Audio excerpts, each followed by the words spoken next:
galactic family, welcome back to my channel Indigo Angel. Come on in, it's so good to be delivering this galactic energy update today. My vibration is on ultra solar codes, like no joke. I got so much information for you guys today for this energy update. This galactic energy update, Stargate location energy update. I'm sitting right here next to the Nile River. It's so beautiful, it's so peaceful.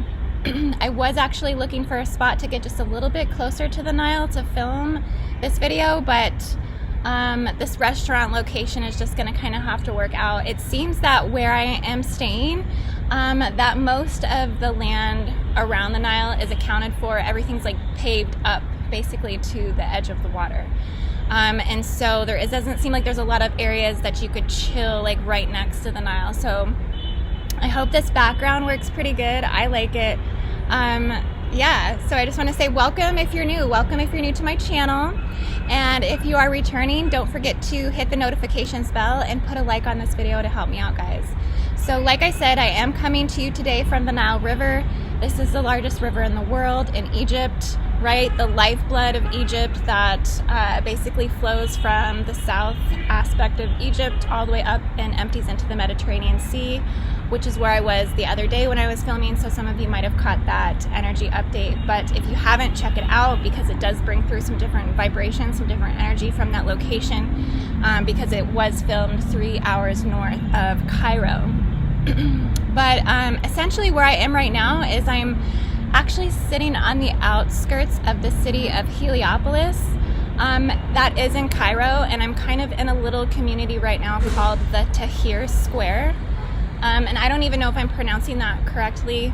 I am doing my best to kind of say things correctly. It is very interesting trying to travel here without knowing how to speak Arabic. So that's probably my greatest hurdle here, is not really being able to fully communicate my needs.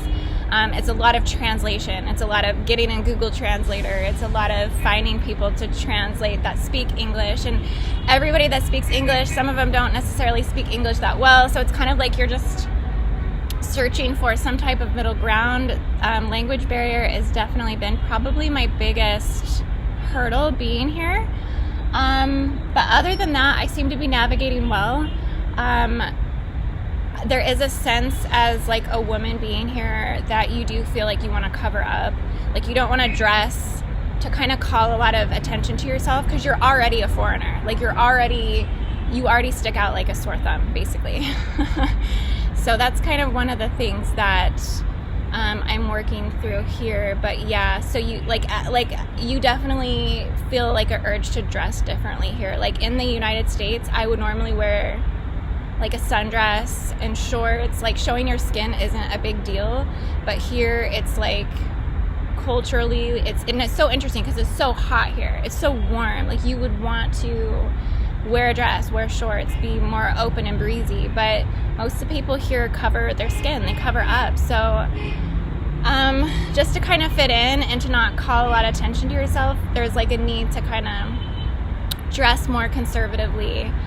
And just also because like there's so much cultural difference here. Like there's Islamic religions, there's Muslim religions, there's the hajibs or the hijibs. I think I'm saying that right. They wear the full getup where only their eyes are showing based upon their belief systems and stuff. So there's all like different spectrums of people and the way that they dress and express themselves here. But apparently a lot of Egyptians, a lot of locals are saying that, you know, Cairo is really westernized in comparison to most Middle Eastern countries. And so I do kind of take like some comfort in that you know, the overall vibe here has kind of like they're progressively moving forward, even though it's like third world type things mixed in with like this newer evolution where they're trying to, you know, progress. And what I mean by like new, like old world things, like it's almost like the Wild West is how some friends have kind of put it, in the terms that like they don't have like traffic laws here. So everybody drives like a madman. Everybody drives like there's no lines in the streets. Basically, there's no like something that was common to see was 5 people on one motorcycle, like holding a baby on the back. Like that's happening everywhere, and they're just like flying in and out of traffic. There's no crosswalks here, so there's nowhere for people to like safely cross the street either. And so people just kind of walk out into traffic everywhere, and there are just people everywhere. Like it is just as big, if not bigger, than New York, and the people are just all over the streets. And there's also a lot of trash in the streets. Like I've heard it's kind of like India in that sense too, that there's a lot of trash. So you just kind of see that all over the place, and it's really, really hot. You can see I'm honestly just sweating right now. But yeah, I needed to get to the Nile. I am a water baby. I'm a water sign. I have, I think I have 7 planets in water signs, all Scorpio, Cancer, and Pisces. So you'll notice a lot of my videos I film next to some type of water.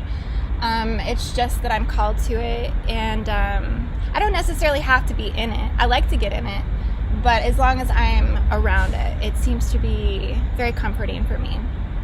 But yeah, like I said, I wanted to get here to film this energy update for you guys. It's going to be kind of a longer energy update. I have a lot to say that I've been observing in terms of the Stargate site, in terms of navigating that interdimensionally, what I'm picking up on visually as I kind of dive into the grid work here.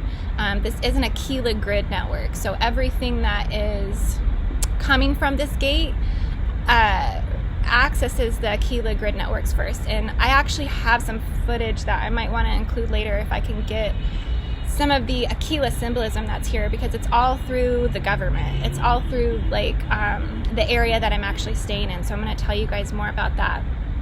But yeah, so I just wanted to talk with you guys a bit, bring you into this energy update, but I'm actually going to go ahead and raise up the vibration.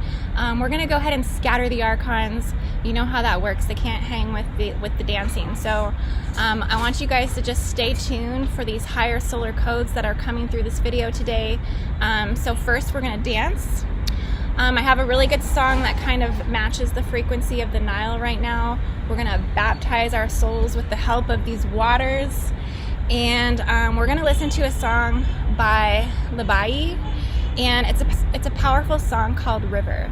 I absolutely love this song. It's a song that I regularly meditate to. You know, being a water sign, being in tune with the water, so this song really does cleanse me. Feel free to check it out. I am going to leave the link in the descriptions. So I'm going to go ahead and play our song here while we kind of tune into this energy update, and we'll keep going.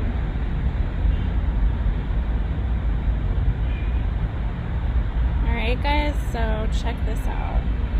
You do it every year. And I'm not going to dance that much because there's actually like some waiters that are just sitting off to the side of me, and they are like really watching me. So I'm kind of on the spot, but that's okay. I don't care. Like I'm going to come and do what I need to do. But I want to play this song for you guys because this really is what we're about to be all about right now. This is for those of us that are restoring that golden biochemistry within, right? We're going within from what was taken at the time that the original genetic manipulation happened. We're reclaiming our freedom, reclaiming our sovereignty of our divine destiny and our universal tree of life. It's all about reclaiming this from the gold structures within our morphological field and the universal tree of life structure in the morphological field. It's very important to clear from this place. I will come to you, river. I will come to you, river.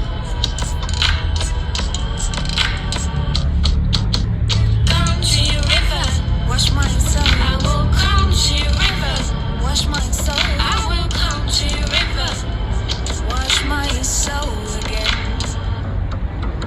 Carry away my dead leaves. Let me baptize my soul with the help of your waters. Sink my veins and complaints. Let the river take them. River, drown them.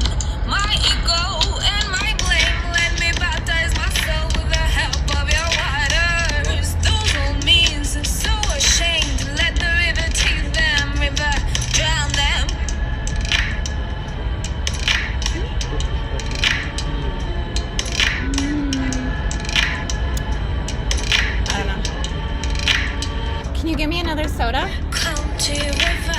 Oh, can you give me another soda? Another Pepsi? I will come to Yeah. river. Thank you. Shukran. Shukran. Come to river. Wash my soul. Yeah. Come to river. Wash my soul. I will come I'm recording right now. I'm recording a video wash my for soul YouTube. again. For YouTube. Carry away my old leaves. Let me baptize my soul with the help of your waters. Sink my pains and complaints. Let the river take them. River drown them. My ego and my blame. Let me baptize my soul with the help of your waters.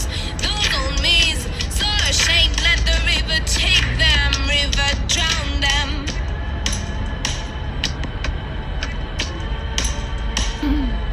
Could you see the language barrier there? Like, I'm trying to, explain. It's hard to explain when you just don't understand. Come to river. I will come to river. I will come to river.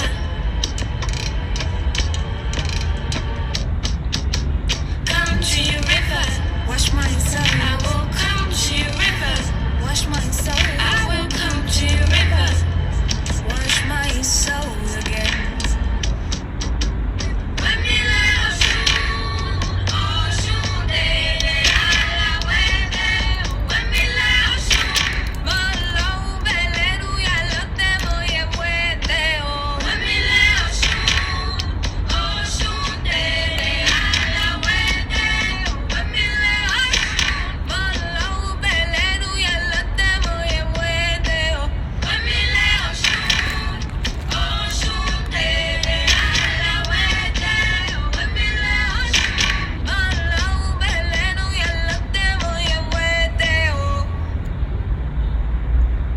Okay, guys. So I hope you liked that song. It's just very symbolic. I'm next to the Nile. Like, I've come here to wash my soul. Like, I mean, I would wash it in the river, but I mean, honestly, the river looks a little polluted in this area.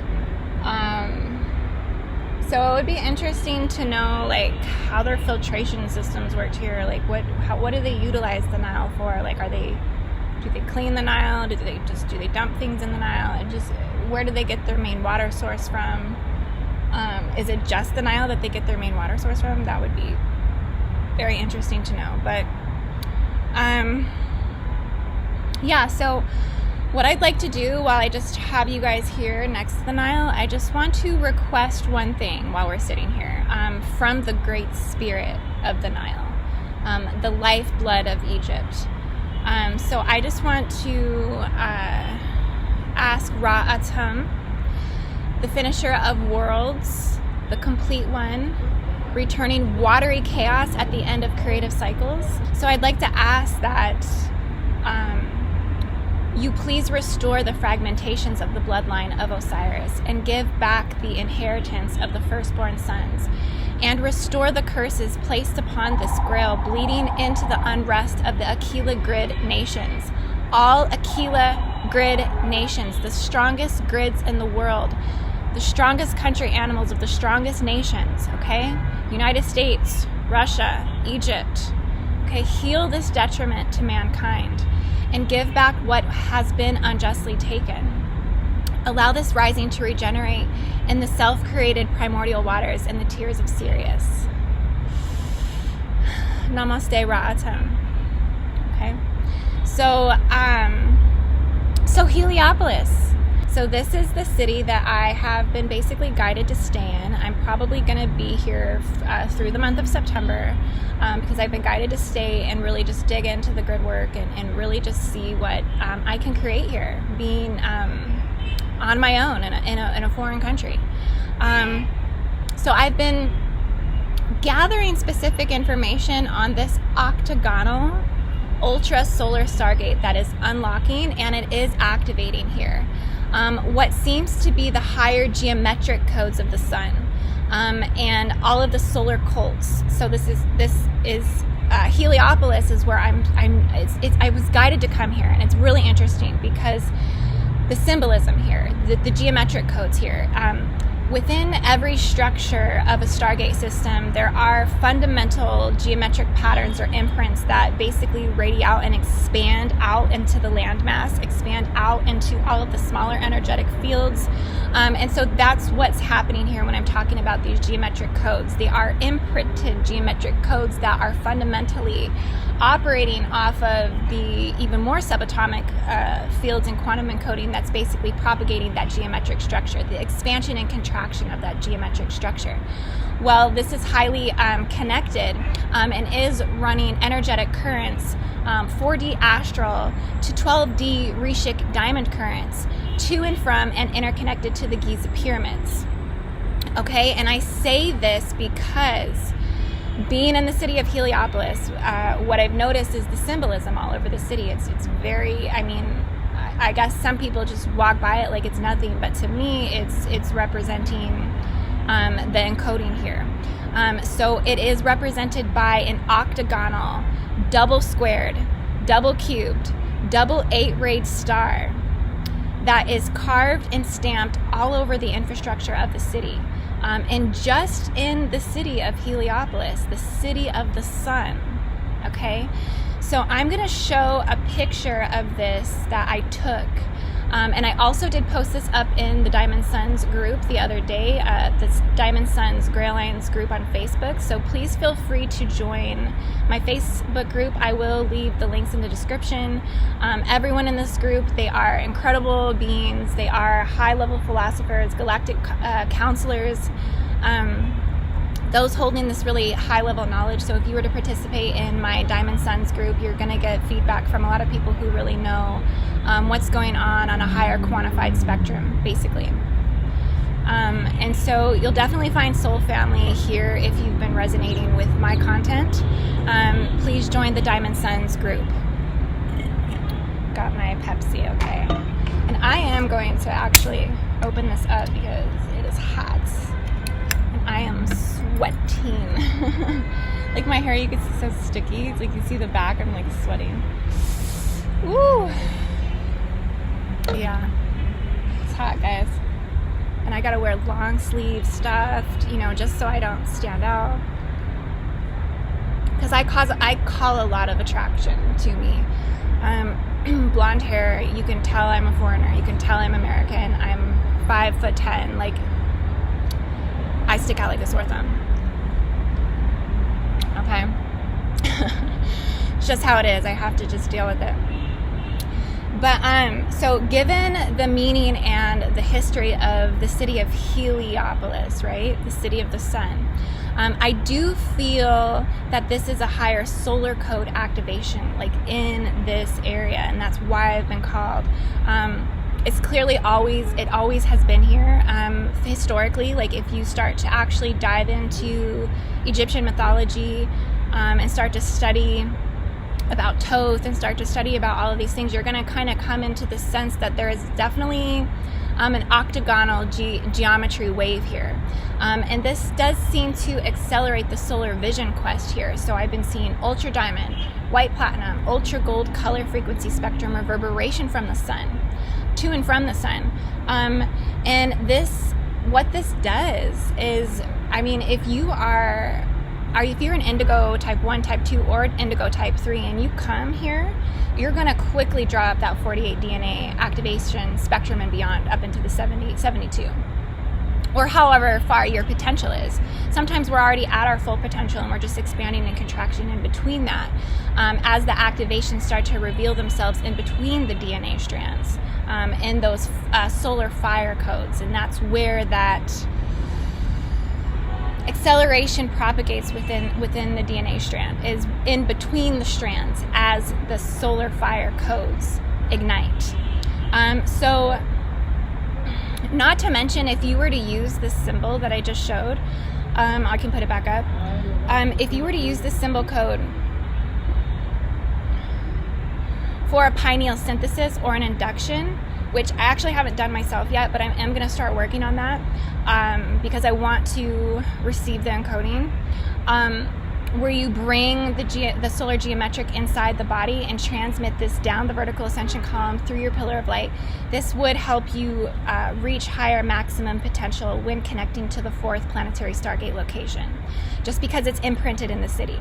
I mean, it's literally imprinted in the city. The vortex expands out all the way out and around from the pyramids. Like, it goes into Cairo, it goes into the sub-cities and the old major pre-dynastic cities that were ancient Egypt. I mean, this encoding is geometrically encoded all the way and extends out as a reverberation. So if you were to induct this symbol, like, you're going to tune right into the Stargate. So if you are trying to act, if you're a grid keeper, gatekeeper, you want to work with the symbolisms that are encoded to the landmass. It's very, very important to do that through induction work if you're really serious about grid working. And usually this is going to be called to indigo type 1s and those holding high Cygnusian counts. So if you have any Aquila, Cygnus, or Lyra, Sirius, Regulus, Draco, I mean, really, also,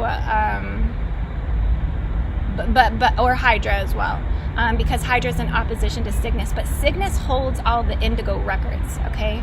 Cygnus is the only constellation that is in the diamond Milky Way, fully encompassed with the nanodiamonds, the nanoparticles. So it holds all the indigo records, and it's in the diamond structures, not in the crystalline. It's in the diamond structures, and so it does go into the crystalline. I'm not saying it's not in the crystalline. It is in the crystalline, but it's the oldest indigo records are in the diamond Akash, and so Cygnus is holding that. So if you want to, like I said, if you're holding any of those blueprints within you, you're going to be really called to grid keeping. You're going to be really called to being an indigo type 1, which is where you become immersed in the grids. The grids are the planetary grids, so it means you've embodied planetary consciousness. You've basically embodied everything that you need to fully start to lift up off of the earth planes. You actually start riding a high or a current that actually is in between gravity. And this is why you move around as an indigo, because you start to transcend the limitations of gravity. And so it's easier for the grids to pick you up.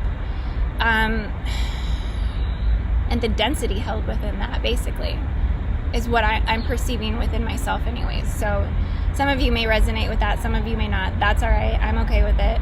I love you guys anyways. But so I just want to say also to my patrons, please stay tuned, because the more that I'm here, like, I'm picking up on what needs to be done in terms of the gate work here. So I will be bringing forth some really good content on Patreon, where I'm basically creating the activations that match the frequency of this Stargate here. So we'll probably be working with the octagonal shape a lot more in terms of our induction and bringing that through the vertical ascension column. We'll be working with the sacred geometric symbolism here that ties directly into the geometry of the pyramids.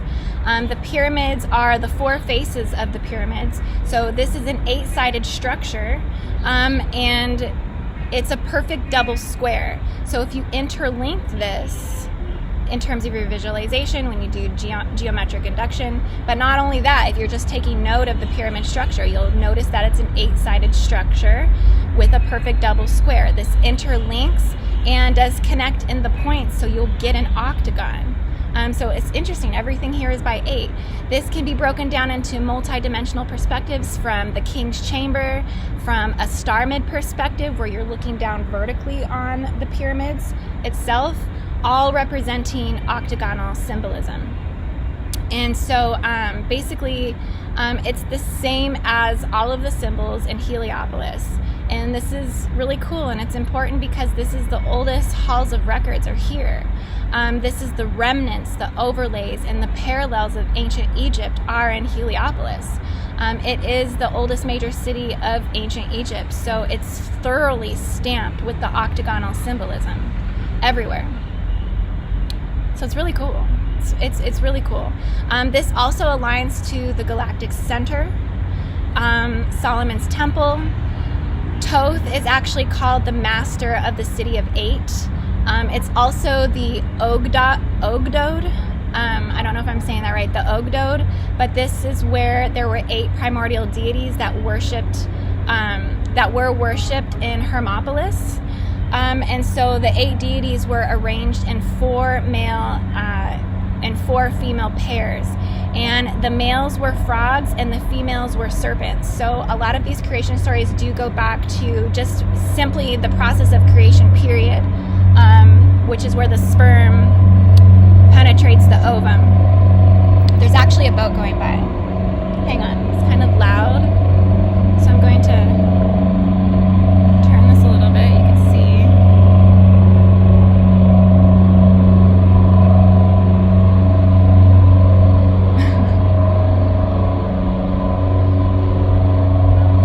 There it goes. This boat's been going back and forth. It's kind of loud every time it comes by. That's all right. Ooh, I'm so sweaty. I got boob sweat. I got everything going on. But yeah, so the creation story, it's the 8 deities that were arranged in 4 male and 4 female pairs, where the males were frogs and the females were serpents. And Keku, I've talked about Bill Gates being Keku in one of my energy updates because I kept seeing that entity come through Bill Gates. I kept seeing Keku come through. I've talked about these and some of these entities before. Keku, like I said, was one of them, and I've talked about the powers of these deities in the past. Particularly, I think it's just Keku. Really, is all I've actually talked about. But in terms of the ones that were considered to be the creator essence of Ra. The mother-father essence of Ra. That's what these actually are. But Keku is the god of primordial darkness and chaos, which is where a lot of these creation stories in Egypt actually function around. And I think that's really good, honestly, because, I mean, they're actually very realistic about that.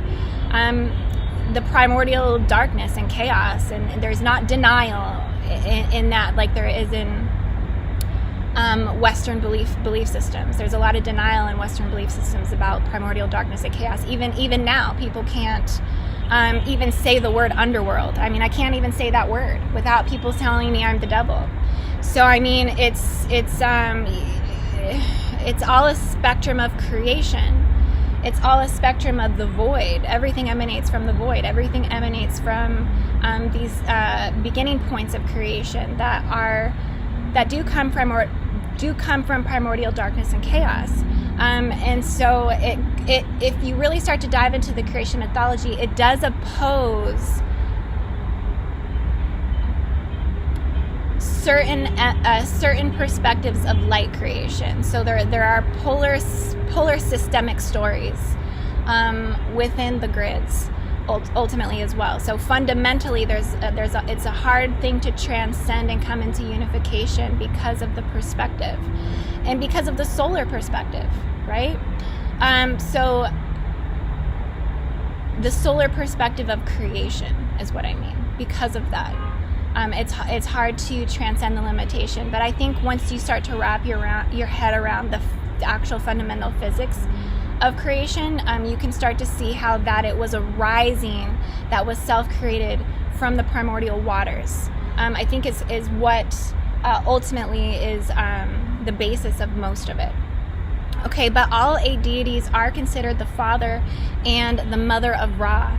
It is said that from the egg generated from 8, and a goose was born. Okay, and the goose flew up in the sky and became the sun and the visible presence of Ra.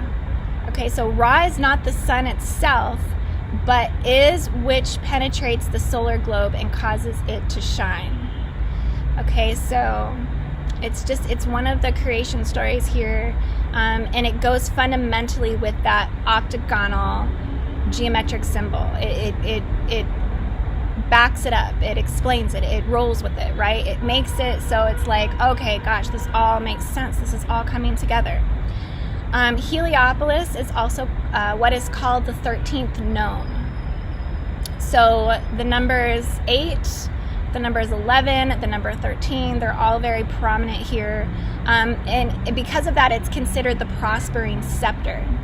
Okay, and in the city of Heliopolis, it was basically founded by a man named Baron Edward Louis Joseph Empang. And he does actually have a palace here. So it is standing here in the city of Heliopolis. I would like to get some footage of this to show you guys. I'm actually going to try and grab some clips of that after I leave here today, and I'm going to try to add it to the end of this video. It's just a very monumental video to Egyptians. Here, a lot of Egyptians like keep pointing it out to me when I'm in Ubers and stuff, so I'm gonna just show you guys. I feel like it's important. I think they're very proud of this palace. They're proud of the foundation of Heliopolis being its most governmental city. And like I said, most of the locals are like telling me it's worth checking out, that it's actually open to the public. You can go in and look at it. So the old ancient Egypt architecture still stands in Heliopolis the most. So like if you're planning to come here, I would check out this city. Like it's really old. It's pre-dynastic, and it's filled with history, powerful history that is what is anchoring them in the grids. This is what anchors the Aquila grid network here in Egypt, is the city of Heliopolis. So it's also interesting to know that the Egyptian White House is in this city as well. And also all of their military bases are in the city of Heliopolis as well. So the current Egyptian president is Al-Sisi, and he resides only like down a block from where I'm staying, so I can actually kind of see the Egyptian White House from where I'm staying. So I'm gonna also maybe try to get some clips of that, but I'll see. When I drove by, I was like asking my host, I was like, could I film out here? And he's like, absolutely not. Like, it's so heavily guarded. Yeah, there's not. I might have to like sneak some footage. It'd be interesting if I do. I'm gonna try to. Sorry, it's so hot. But yeah, everything is really heavily guarded, and there's also a very strong patriarchal presence here. The men are very protective of women, and I will tell you, like, since I've come here, I feel more protection by the men here than in the States at all. Like in America, like men don't like go out of their way to like make sure if you're okay. Like if I'm just like standing somewhere, like, and I get that men approach you for a lot of different reasons, but what I sense, and some of them not always in your best interest as a female, right?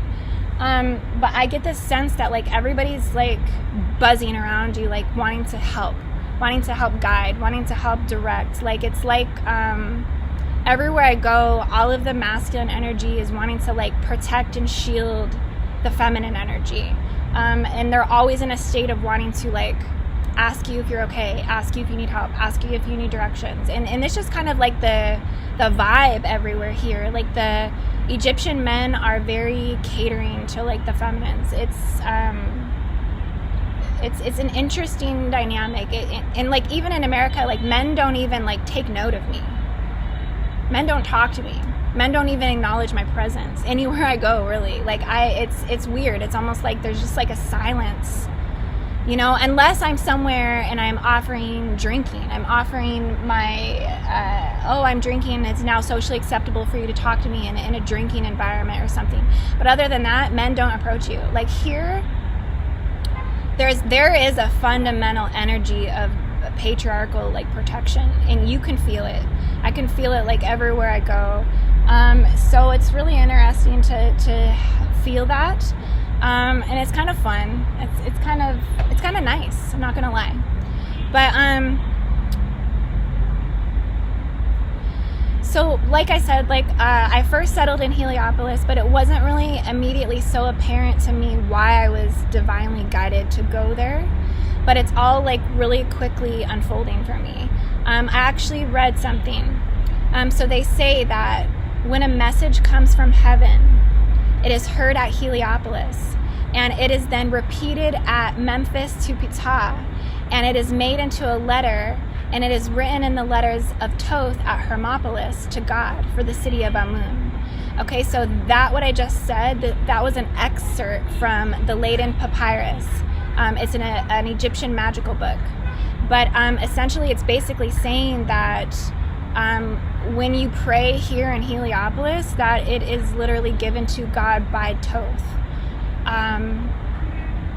So it's really interesting, and that was the point that I had made to say that prayer for the curses on the Osiris line, is because I knew that I was going to be heard here at the Nile. I knew that that was going to be very profound, very fundamental, so I'm happy that you guys could join me with that. And I feel it is true because in this city is the main cult to Ra Atum. So Ra Atum later became identified as Ra and later as Horus. So it's like he was like the original, like personification or of the god. And here in Heliopolis is one of the only main surviving remnants of the Ra Atum obelisk. It's still in its original position, so I might try to get there and get some clips of that as well. But basically, obelisks are very important to this part of the monuments here. They're basically like commemorations of rulers, dead kings. They're symbols of justice. They're pillars of honor to the sun gods. And so I'm going to try and grab some clips of the obelisk as well. And also my visions here have been off the chain. I keep getting really clear visibility of the power of the Stargate itself and also its solar extension into the Grand Central Sun. And this is just coming to me like in lucid. I'll get like, I keep getting the gate site opening and just like a clear beam into the Grand Central Sun, and it's this immensity of this energy. It's from this octagonal Stargate. It's the highest portal structure to the GC.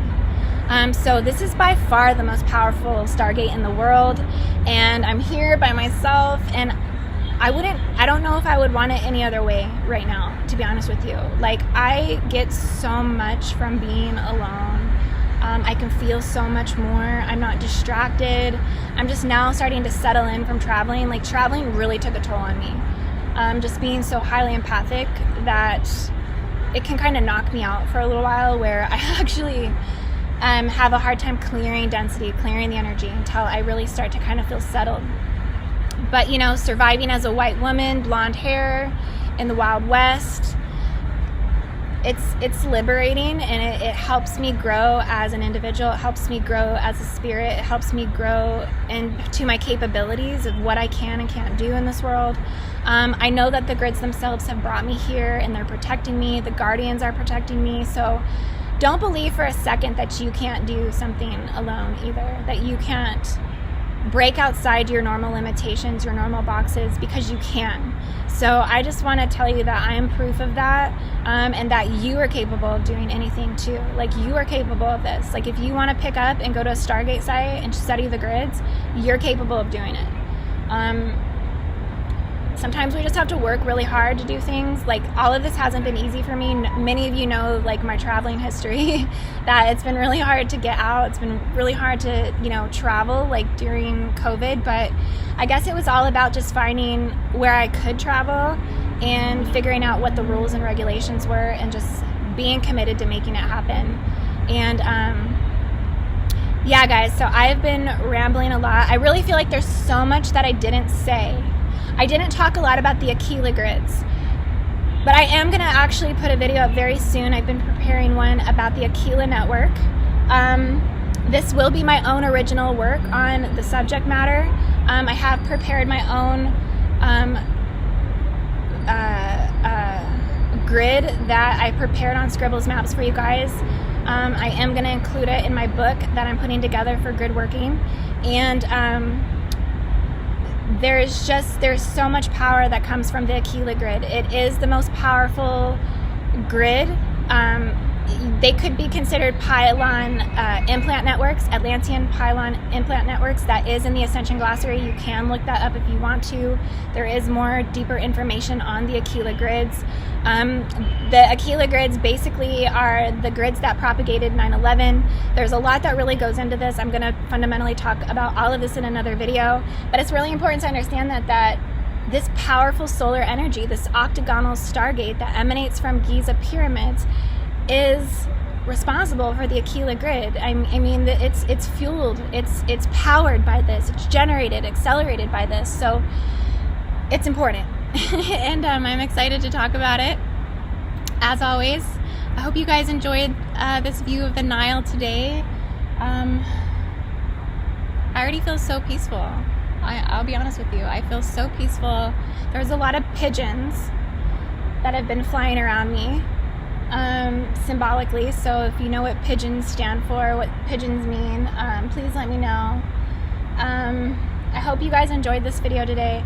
Namaste, cosmic hearts, beautiful hearts. I hope you have a beautiful everything, and stay tuned. I'm gonna hit up a couple of these locations and see what I can gather for you guys to spice this video up even more. And I love you all so much. Namaste.